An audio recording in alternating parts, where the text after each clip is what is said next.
Agama kita bagi yang beragama Islam itu jelas memberikan penekanan untuk mendidik pemuda, anak-anak kita untuk generasi masa di mana generasi pada masanya berperan itu berbeda dengan generasi di mana kita ada. Artinya bahwa seorang pemuda itu memang seharusnya berwawasan ke depan. Nah, saya kira ruang ekspresi ini memang harus kita sediakan.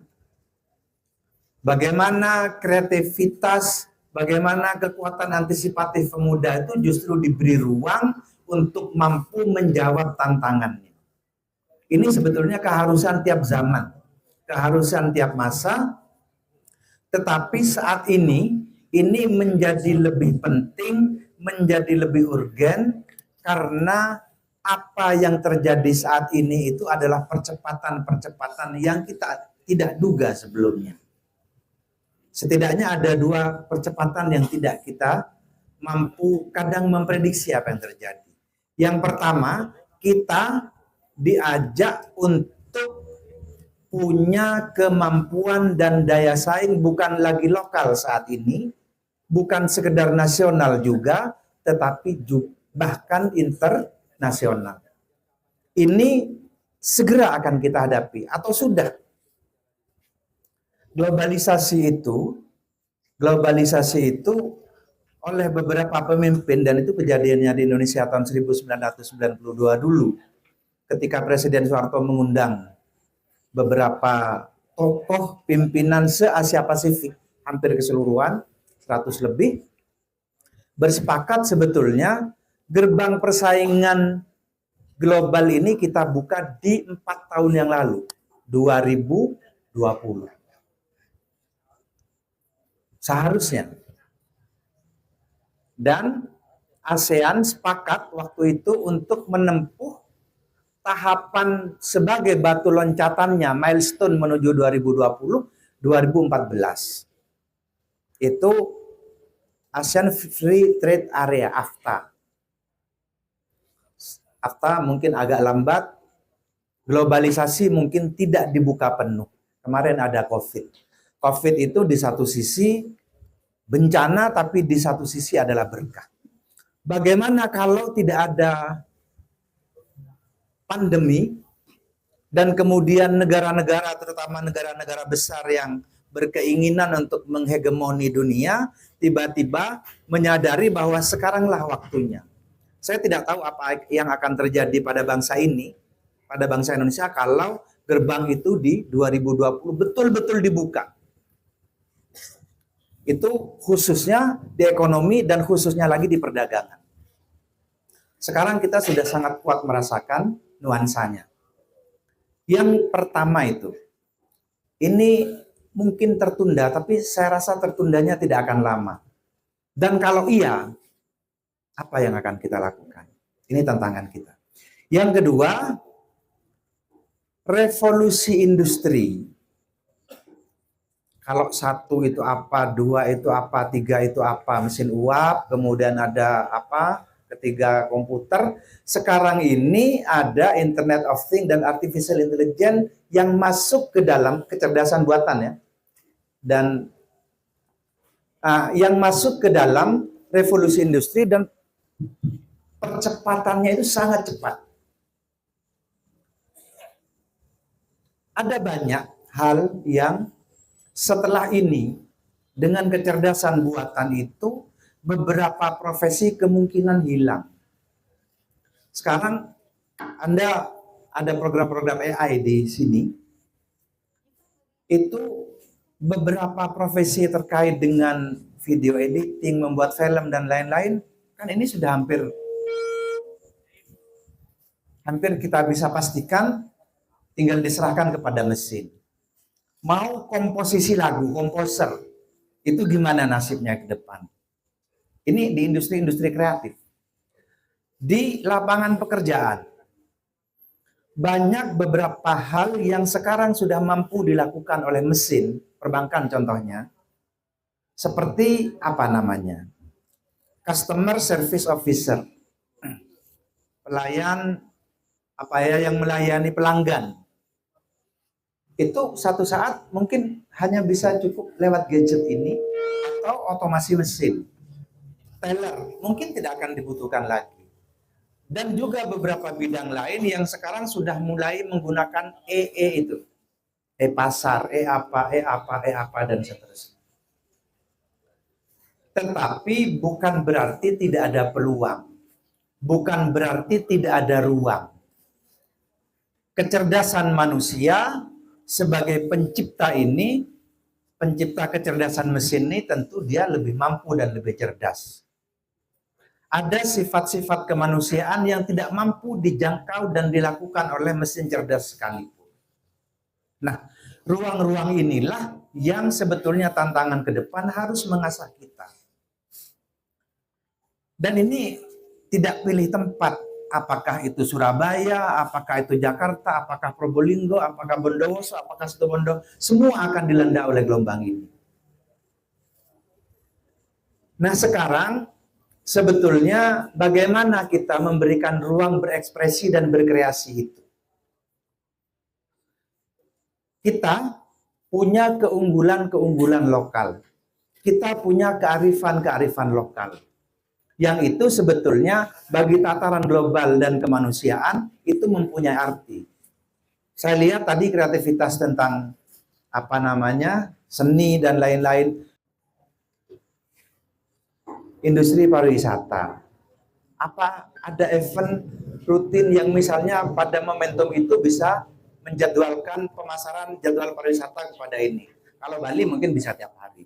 Tapi di sini apakah misalnya tiap minggu atau tiap bulan itu mungkin sudah bisa kita pikirkan dan sudah mulai bisa kita lakukan. Atau misalnya kita adakan hal-hal yang bersifat benchmarking, pengukuran tentang apa tingkat perkembangan peradaban, tingkat perkembangan industri, tingkat perkembangan pengolahan termasuk hasil pertanian di dalam event-event seperti Expo dan lain-lain yang perlu kita lakukan, di mana misalnya aspek kreatif itu, kepemudaan bisa mendapat ruang ukurnya, tolok ukurnya. Nah ini boleh kita lakukan dari sudut kebijakan sebagai dukungan, tetapi mungkin pemuda itu kan sifatnya bukan menunggu sebetulnya, tetapi dia mengkreasi, merebut, dan kemerdekaan itu bukan hadiah. Itu direbut oleh para pejuang, dan yang mengambil keputusan meyakinkan pimpinan kita itu adalah para pemuda. Optimisme inilah yang kadang ada perbedaan antar generasi. Kalau orang sudah sepuh, generasi kolonial, itu mungkin mikirnya agak dengan resiko-resiko dan segala macam. Pemuda itu berhitung resikonya mungkin kurang, tetapi aspek untuk mempertimbangkan antisipasi ke depannya dia punya keunggulan. Nah ini kalau kita padukan pertemuan antar generasi ini akan menjadi satu kekuatan yang akan mampu merubah dinamika satu komunitas, satu bangsa, satu kabupaten, satu. Yang jelas, mulai saat ini saya kira kita harus bergerak. Bagaimana kita menyongsong perkembangan-perkembangan cepat terdekat paling tidak terkait dengan dua hal itu. Di samping misalnya, satu hal juga bahwa rotasi peradaban Barat dan Timur itu diasumsikan akan terjadi pada rotasi 100 tahunan, abad. Di Islam kita juga mengenal Ibnu Khaldun misalnya mengatakan apa dalam rotasi tiap 100 tahun itu akan ada reinterpretasi terhadap pemahaman kebutuhan kemasyarakatan, termasuk pemahaman keagamaan. Reinterpretasi, penafsiran ulang. Nah, Perang Dunia 45, 2045. Indonesia kemudian sadar itu dan mengatakan kita harus ambil bagian di sana pada gelombang rotasi peradaban itu, karena itu kita mencita-citakan Indonesia emas. Ini juga satu faktor. Akan ada perubahan besar rotasi peradaban yang secara kasar mungkin bisa kita sebut sekarang ini bagiannya timur. PricewaterhouseCoopers atau PwC, salah satu konsultan manajemen perusahaan dan mungkin juga negara dalam beberapa negara meramalkan, ini pusatnya di Amerika,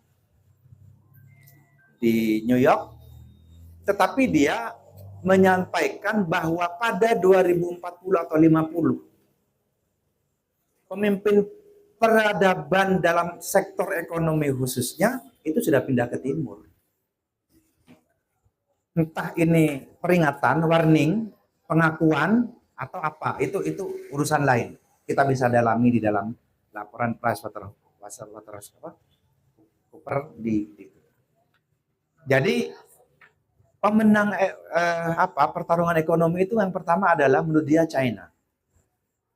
Amerika yang sekarang memimpin itu melorot ke yang kedua, dan dua lainnya itu Asia juga. Ada India di situ dan kemudian disebut Indonesia. Nah, kita dianggap punya peluang, kita dianggap punya ruang, karena itu kita harus menata itu. Dan kita harus bergerak. Bangsa Indonesia semua sekarang dalam benaknya itu terpikir bahwa dalam rotasi peradaban ini Indonesia masuk dan akan berperan di sana, tetapi pertanyaannya, apakah Bondowoso mengambil bagian juga di situ? Indonesia Emas 2045 itu rotasi 100 tahunan, rotasi peradaban. Nah, setidaknya kita menyadari bahwa ada tantangan dan percepatan-percepatan. Kita masuk di sana berproses melakukan langkah. Jadi sekarang ini disebut sebagai titik SIP, Strategic Inflection Point. Strategi itu apa? Berbelok patah. Titik di mana strategi itu berbelok patah, nggak lurus seperti kemarin. Strategi-strategi lama itu akan menjadi usang. Apa yang kita sampaikan tadi tentang bergugurannya profesi, tentang apa berkurangnya peran kemanusiaan dalam konteks diganti oleh artificial intelligence atau kecerdasan buatan mesin dan komputer dan Internet of Things. Nah, ini saya kira kita harus menyiapkan sesuatu, kita harus melakukan sesuatu, kita punya banyak hazanah itu, tinggal bagaimana kita memfasilitasi. Ini yang kedua yang terpenting selain inovasi adalah kolaborasi. Kita tidak bisa saat ini mengatakan saya, mengatakan kami, tapi kita harus menjadi kita untuk berkembang.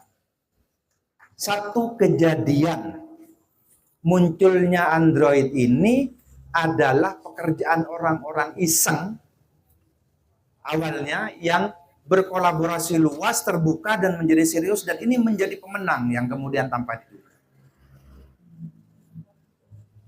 Berkolaborasi, terbuka, membuka wawasan dan ini. Karena itu saya kira terkait relevansi pendidikan dengan dunia kerja, saya kira kita saat ini bagaimana menyambungkan ini.